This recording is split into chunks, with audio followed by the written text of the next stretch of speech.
Today we're making popcorn in a bag.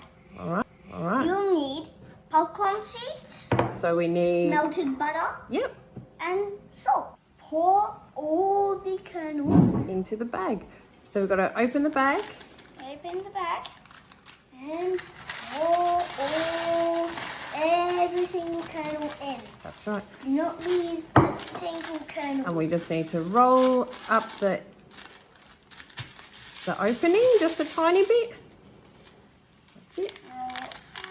We're going to go and pop it in the microwave for 1.5 minutes. 1.5 minutes. And Pop then it in the centre. Hold on. We're going to pop it in the centre. There pop we it go. in the centre. Close the door. And we go for 1.5 minutes. 1, 2, 3. That's it. All right. So now we're going to pour the popcorn in. Yeah. And then after that, we're going to put all the butter. That looks delicious. Delicioso. Delicioso. Oh, we went the whole lot. Okay. And Now we're going to put just a few pinches of salt. okay. Yep. Yeah, as good as the packet stuff.